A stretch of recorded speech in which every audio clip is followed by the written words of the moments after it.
Hi friends, in this session we are going to discuss about what to do while recession. Friends, आज के इस video में हम recession के time में किस प्रकार से डिसीजन लेना है उसको डिस्कस करेंगे। रिसेशन को हम बहुत आसानी से समझ सकते हैं कि गिरते हुए स्टॉक्स के भाव को हम किस तरीके से फेस कर सकते हैं। फ्रेंड्स, कहना काफ़ी आसान होता है कि आप अपने आप को होल्ड करें, पैनिक ना होएं, लेकिन झेलना काफ़ी मुश्किल होता है क्योंकि जब फॉलिंग होता है तो लगातार फॉलिंग होना काफ़ी प्रॉब्लमेटिक हो जाता है कई बार। खासकर जो पेनी स्टॉक्स में इन्वेस्टमेंट करने में रुचि रखते हैं उनके लिए तो सिचुएशन कुछ ज़्यादा ही पैनिक हो जाता है, क्योंकि जो पेनी स्टॉक होता है वो बहुत ही तेज़ी से बढ़ता है और उतने ही तेज़ी से गिरता भी है। तो इस सिचुएशन का फ़ायदा आप तभी उठा पाएंगे जब आप उस स्टॉक में बने रहें या लॉन्ग टर्म व्यू लेकर के चलें।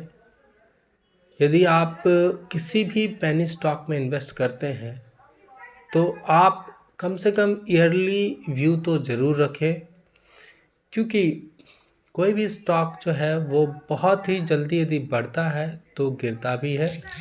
तो ऐसे सिचुएशन में आप 5, 10, 20% लेकर के निकल सकते हैं, बट लॉन्ग टर्म में आपको इन्वेस्टमेंट ही करना होता है। आप नहीं चाहते हैं कि आप पैसे को निकाल लें मार्केट से और बाकी चीज़ों में इस्तेमाल करें।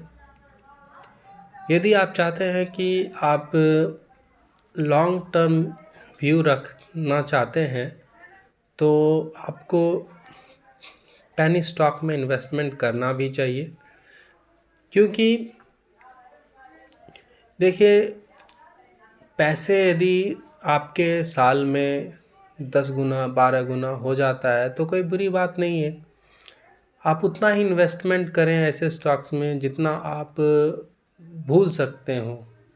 मीन्स आपको एक लॉस करने की फीलिंग ना हो, क्योंकि यदि आप रिसर्च करके और अच्छे पेनी स्टॉक्स में इन्वेस्टमेंट करते हैं तो मैंने देखा है कि एक साल में 30-30 गुना जो है पैसा बन जाता है, जो कि आप कभी भी बड़े स्टॉक्स में रिलायंस जैसे, टाटा पावर जैसे स्टॉक में आप नहीं पा सकते हैं।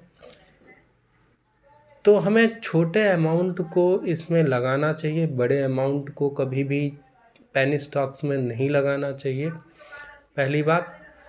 दूसरी बात ये कि आप जब भी पेनी स्टॉक्स में पैसे लगाते हैं तो आप उतने पैसे को ऐसे स्टॉक्स में लगाएं जिससे कि आप ज़्यादा से ज़्यादा स्टॉक खरीद पाएँ।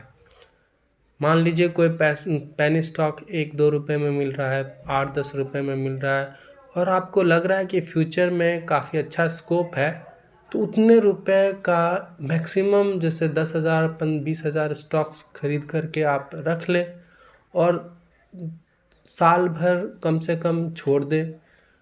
तो आपको फील होगा कि ऐसे स्टॉक्स के जो भाव हैं, जैसे 10-20 हज़ार लगा देते हैं और इसको यदि आप 10-12 गुना भी करके देखें तो कम से कम 3-4 लाख रुपए हो जाते हैं, जो कि आप एज्यूम भी नहीं कर सकते हैं।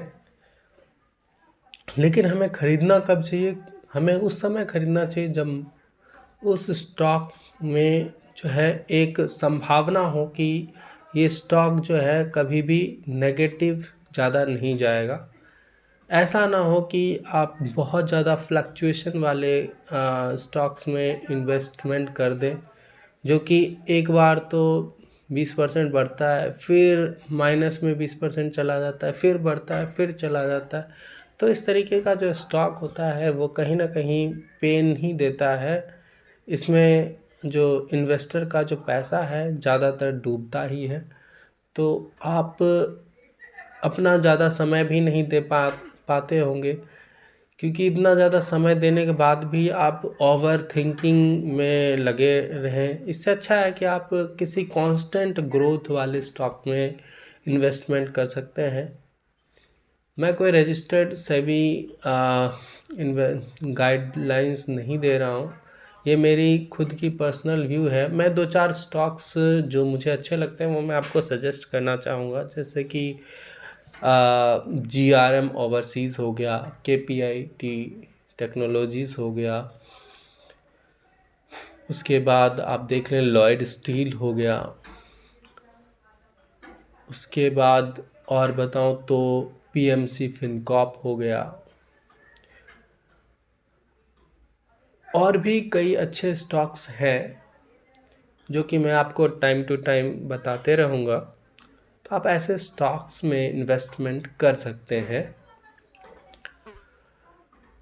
तो फ्रेंड्स देखिए, आज का जो सेशन है मेरा मुद्दा यही है कि आप पेनी स्टॉक्स खरीदें, ज़रूर खरीदें पेनी स्टॉक्स, क्योंकि छोटी चीज़ को ग्रो होने में ज़्यादा टाइम नहीं लगता है, बट एक बार जो चीज़ बहुत बड़ा हो जाता है उसको ग्रो होने में काफ़ी टाइम लगता है, क्योंकि छोटे अमाउंट से पैसे किसी स्टॉक्स में जब कोई नया बिजनेस करता है तो उसके एक्सपेक्टेशंस भी बहुत हाई होते हैं, लोगों की थिंकिंग भी हाई होती है, और जब हम उस लेवल को अचीव कर लेते हैं तो कहीं ना कहीं हमारे मन में थोड़ा सा कंटेंटमेंट रहता है, संतुष्टि की भावना होती है।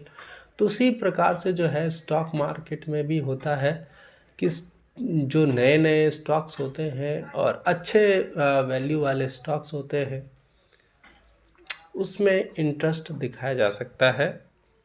फ्रेंड, मैं आशा करता हूँ कि आज की वीडियो आपके लिए काफ़ी हेल्पफुल रही होगी, और आपको यदि मेरी वीडियो पसंद आए तो आप कमेंट करके अपने सुझाव दें, साथ ही साथ लाइक प्रेस कर दें, हमारे इस चैनल को सब्सक्राइब कर लें। तो फ्रेंड्स, मैं कुछ और अपने थॉट्स को अगले वीडियो में प्रस्तुत करूँगा। Till then, bye bye.